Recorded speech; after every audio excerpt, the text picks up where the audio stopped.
Guardemos firmes a confissão da esperança. Algumas Bíblias têm a tradução diferenciada. Guardemos firmes a confissão da esperança, sem vacilar, pois quem fez a promessa é fiel. Podemos cantar? Louvado seja o nome do Senhor. Glória a Deus. Eu acho que esse versículo já se resume. Quem fez a promessa é fiel.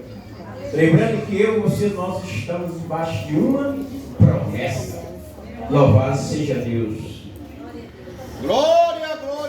Irmãos, a palavra de Deus nos diz que quando Jesus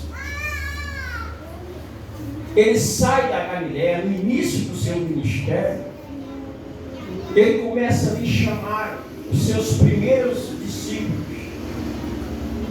E estando Pedro e André ali pescando, a palavra do Senhor nos diz que Jesus chega para eles e manda que eles venham a seguir Jesus. E a partir daquele momento, eles seriam pescadores de homens. E a palavra de Deus nos diz que eles largaram tudo para seguir Jesus.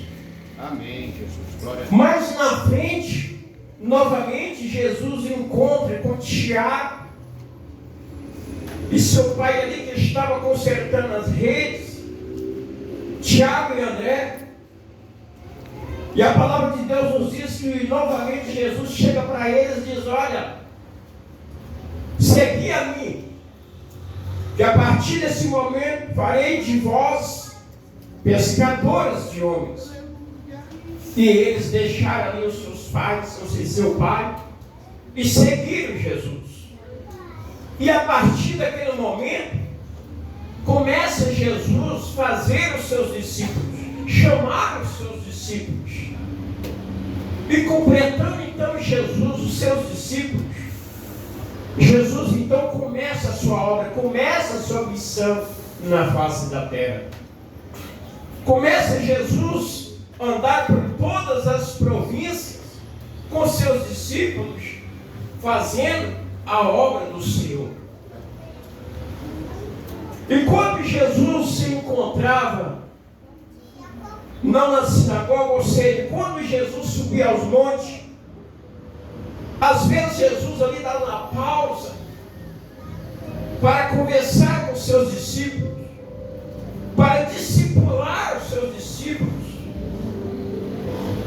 para preparar os seus discípulos acerca da sua vida aqui na terra. Ele começa a instruir os seus discípulos, como ele veio, da forma que ele iria também, o que ele iria passar aqui na face da terra. Em todo sentido estava Jesus preparando os seus discípulos. Então vai chegar um momento que a última vez que Jesus estava ali nos montes, ou seja, no monte, com seus discípulos, já estando os seus discípulos cientes daquilo que iria acontecer, Jesus disse para ele: hoje eu sou entregue à morte, e vós sabeis o que fazer, porque vós já está preparados. E naquele dia Jesus foi preso, e a partir desse momento os discípulos eles passam a dispersar, sair da presença de Jesus, abandonar Jesus. E Jesus então é levado para ser crucificado. Mas só que Jesus já teria preparado os seus discípulos, que era preciso ele passar por tudo isso, porque estava escrito nele, porque ele teria que cumprir as profecias que dele estava escrito. Ele tinha que sofrer, ele tinha que ser morto, ele tinha que passar pela cruz. Glória a Deus. Eita glória! Porque uma vez que ele passando pela cruz, eu teria que voltar para o Pai, porque não estava mais na terra.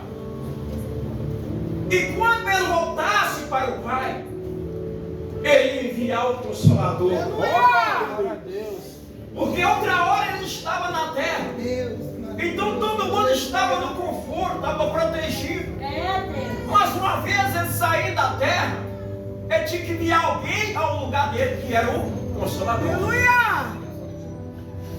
E a Bíblia nos diz então que conforme ele instruiu os seus discípulos, todos ali ansiosos, começou então a matança em Israel, as perseguições sobre os discípulos de Jesus. E a Bíblia vai nos dizer que eles estavam com medo dos judeus, reunidos ali em uma casa, esperando a hora, o momento que Jesus disse para ele que ele iria ressuscitar. Glória a Deus. E a palavra de Deus nos diz que no início da semana, que é no domingo, de madrugada, Maria Madalena vai até o sepulcro de Jesus. E quando ela chega no sepulcro de Jesus,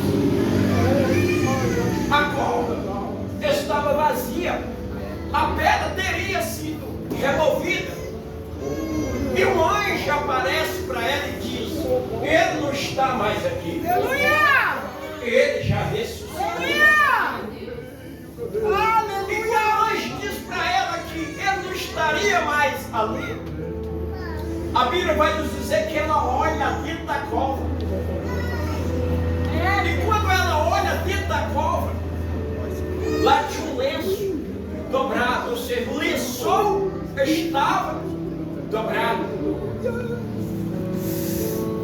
Vejamos, irmãos, o mistério do lençol. Os judeus naquela época, quando eles viajavam, quando eles se hospedavam em um hotel, ou uma pensão, ou uma pousada, ele tinha por costume, no último dia que ele saía daquele hotel ou daquela pousada, se ele gostasse daquele hotel ou daquela pousada, quando ele iria sair daquele hotel ou pousada, ele pegava o seu lençol, dobrava e colocava na cabeceira. E quando a camareira chegava ao dono do hotel, ele já sabia que aquele homem iria voltar. Porque aquela mensagem, ou seja, aquele lençol significa: gostei e vou voltar. Então quando Maria Madalena ela chega ali no sepulcro, que o anjo diz para ela que ele não estaria mais ali, teria sido ressuscitado, ela olha para o anjo e olha para o lençol, ela vê o lençol. E quando ela vê o lençol manda uma mensagem: vou voltar. Rai chopla e a serve cantará. Louvado seja o nome do Senhor. E naquele dia então, a palavra de Deus vai nos dizer que saíram dois discípulos ao caminho de Emaús. Jesus se aproximou-se deles e ele estava questionando um outro, triste, conversando a respeito do acontecimento, chateados. E Jesus encostou próximo a ele, não dando a conhecer que seria ele. A Bíblia nos diz que os olhos dos discípulos ficaram como não estivesse enxergando, ou seja, ele não poderia reconhecer que era Jesus. E Jesus então pergunta para ele: o que vocês estão dizendo? O que vocês estão falando? E eles viram para Jesus: você é da onde? Mediante tal acontecimento em Jerusalém, e você não está sabendo de onde que tu és peregrino? E Jesus perguntou para ele novamente: mas sobre quem mesmo? Mas Jesus sabia de tudo que seria sobre ele.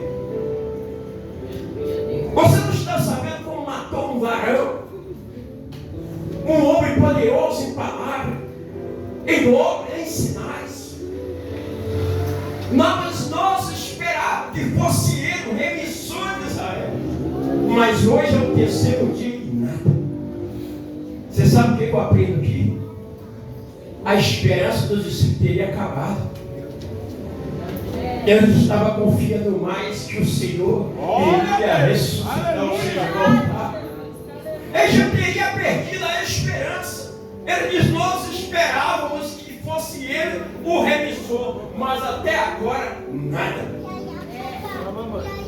Assim é comigo, é contigo. Deus. Há momento da minha e da tua vida, das nossas provações, das nossas lutas. Muitas das vezes nós achamos que nada vai acontecer. Muitas das vezes nós achamos que Deus não é mais conosco. Muitas das vezes nós achamos que o Senhor não vai cumprir mais